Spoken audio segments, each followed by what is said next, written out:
Hello, friends. Welcome to another episode of the Kumbi Jikko Show. And this is the GK Sports India YouTube channel.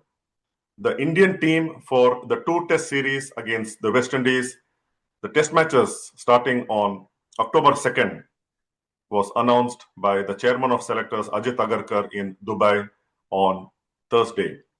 Not many changes. 12 out of the 18 that went to England have retained their places, and 3 come in, as this is a 15-member squad and not 18 that you're allowed to carry overseas.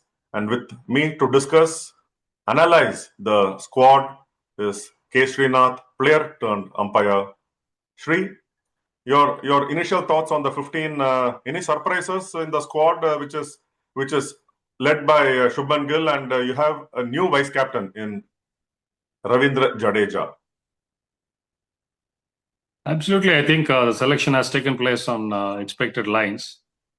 As we all know, when we tour abroad, could be the Sena countries, you have the luxury of carrying a couple or 3 players extra, along with your squad of 15, which they did in England. And as you mentioned, 12 out of the 18 that toured England have retained their spots for the 2 Test match series against West Indies, which I think is a no-brainer. And after a long time, I think we did have a press conference, and the chairman Ajit Agarkar addressed the media, and he also was quite forthright in a lot of points he made regarding this selection. Yes, you expect spin-friendly conditions. India, I think, is playing the 2 test matches to start with in Ahmedabad and the second one in Delhi, where you expect a little bit of spin to take the forefront. And that's why you see, apart from Kuldeep, Jadeja and Washington Sundar, who were a part of the squad to England, Akshar Patel also has been added in the team. And of course, the cushion, in case there's an injury to any of the other players, they can be flown in as replacements, because most of the players are well available within our country. So Bumrah has made himself available, and I think he's going to go and play both the test matches. Along with him, his trusted partner in Mohammad Siraj, and the backup seamer of Prasidh Krishna. I think, to me, there are no surprises. The selection has been on expected lines. Yes, and the 3 that come in to the 12 that went to England are Yan Jagdishan, who went to England as a replacement for the injured Rishabh Pant for the last test match. He retains his place in the squad. Then you have, of course, Akshar Patel coming in, and Devdutt Padikkal in the top order, replacing Karun Nair. Did you expect Devdutt Padikkal to come in and Karun Nair lose his place? Is it a fair call on Karun Nair that the selectors have taken? Look, fair, unfair is always a debatable thing, and it's for the selectors, the think tank, to decide. Personally, I feel he was given enough chances in England. Mind you, Karun, prior to this test match series last year, did extremely well in England, turning out playing county cricket. So based on that experience and performance, and his domestic run he had with Vidarbha, I think the right choice was made by picking him for the tour of England. And at 33, 34, he's not getting any younger by the day. So I personally believe that it was a fair call that was taken. And yes, the statement with the chairman made, obviously they would like to give 15, 20 test matches to each player to prove himself. But mind you, Karun was on a comeback trail, and he was not a spring chicken or a greenhorn who was making his debut in England. Obviously, if it was his first tour, he certainly would have been persisted on this home series, which involves West Indies now, and India later on plays South Africa for a couple of test matches. So in all fairness to him, he had his chances. He got off to starts in England. Unfortunately, he got some good balls. He got out to them. Couldn't convert the 50s into hundreds. Had he got even 1 3-figure mark under his belt, I think the story would have been different, and maybe Padikkal would have had to wait for some more time. Yes, Padikkal coming in, again, no surprise, because the fitness of Sarfaraz Khan was always under the scanner, and there was no news till yesterday about his fitness. till we read something in the media saying that he was available for the series. But Ajit Agarkar made it very clear saying that he was injured. So obviously, you're looking at a replacement for Karun Nair, like to like, Karnataka. That's the only common thing. But yes, left-hander, youngster, he played one test match, got a 50 against, I think, England and Dharamshala. Also was a part of the touring party to Australia. I think he got to play one test match. Looking at the future, I think they are moving in the right direction, and it's a good investment to have Padikkal on the side. We'll have to wait and watch whether he gets to play, because if India is going to go in with three spinners and they play just one or two seamers, we need to wait and watch. And the choice of vice captain, of course, there is no Rishabh Pant, still not fit for this test series. Ravindra Jadeja, you thought he should have got this vice captaincy role much earlier, or he's in his last stages of his test career and this is the right reward, being the senior player? Could be, because you still had KL Rahul on the side. In fact, there was news floating around a couple of weeks back saying that if it gets too close and it's going to be touch and go, Shubman Gill might be given a break for this test series. And it could be KL Rahul who would end up leading, India. So I don't know what the, idea behind having Jaddu as the vice captain. You mentioned he should have got it earlier. In fact, Ashwin was the vice captain for quite some time. And, in fact, he should have captained India. Unfortunately, he missed out on that.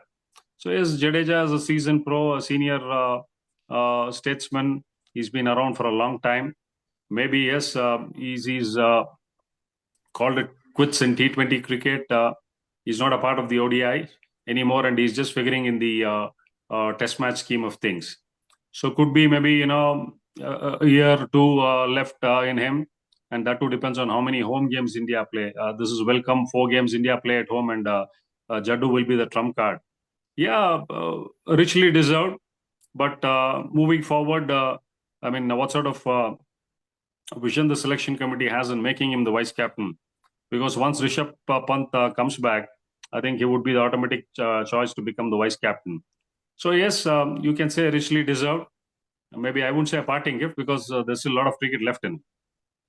And now that Pant is not available, at least for this West Indies test, Dhruv Jural makes the is the obvious choice for the wicketkeeper's role, and that's something that he starts in the playing 11 straight away, and that will give him some kind of confidence, isn't it? Yeah, it happens, Jiku, because once upon a time when the Fab Four existed in the walk of Rahul Dravid, Sachin Tendulkar, Lakshman, and Saurav Ganguly. I think for a decade, a lot of domestic kingpins never got an opportunity to break in. Similarly, when Dhoni played for those 10 years, a lot of good wicket keepers were only understudy. Vridhiman Saha, he ended up playing 40 test matches. He should have played much more because that was the quality of the guy. But unfortunately, you are there at the wrong time when there's somebody who's definitely done well, and not exactly saying superior to the other cricketer. But yes, the only opportunity Jurel will look to grab with both hands now is he's got a small opening because Rishabh Pant is injured. But yes, Jurel also is an extremely adept batsman. In fact, he's made a lot of runs in domestic cricket, and in fact, at any given point in time, he can walk to the side as a batter. So it's second skin to him, donning the gloves and playing as a middle order batsman for India. I think he would certainly grab this opportunity with both hands. As you mentioned, he would be in the starting lineup. That would give him a lot of confidence, and he certainly would be number one keeper batter for the 2 test matches starting from October 2nd. And 4 players from this squad, Captain Shubman Gill, Jasprit Bumrah, Kuldeep Yadav and Akshar Patel, they have just about 3 days before they turn up for the test match after the 28th final in Dubai. Second is the test match in Ahmedabad. How quickly do they have to turn around from red ball T20 format, from white ball T20 format to red ball? Always I mention Jiku, these guys are professionals, and making the transition from one format to another format is, second skin to them. Like, how did they make the transition within a span of 9-10 days?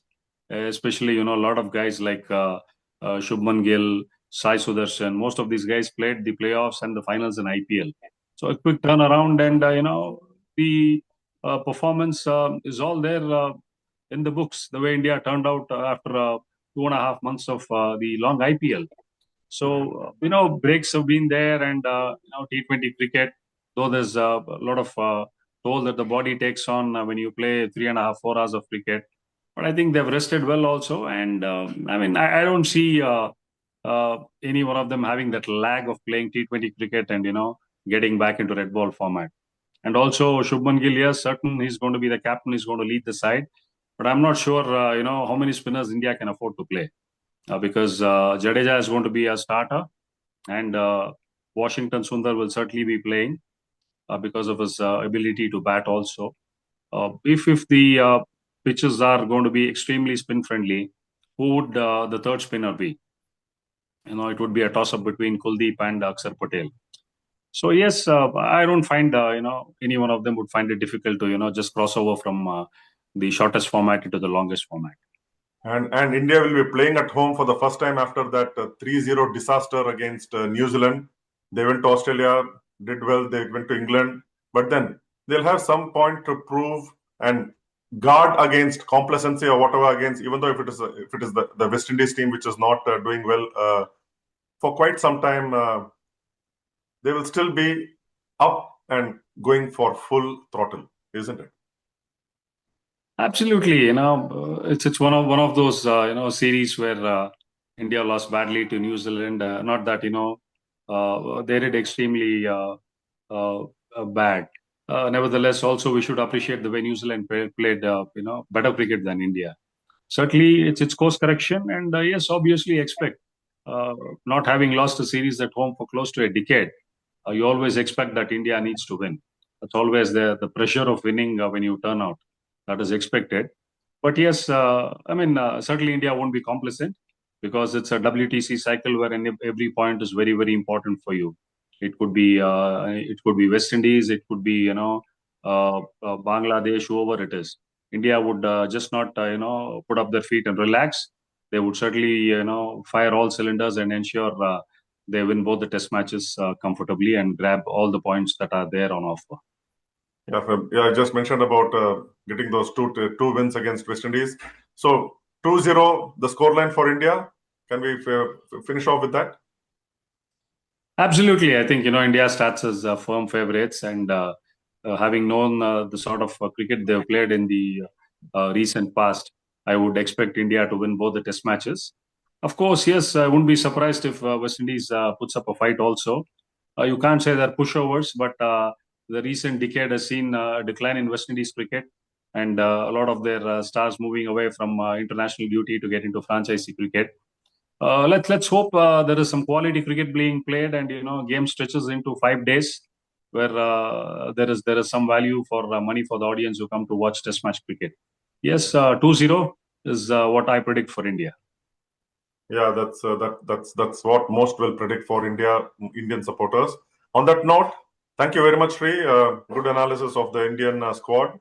Thank you. See you soon. Bye bye. Thank you.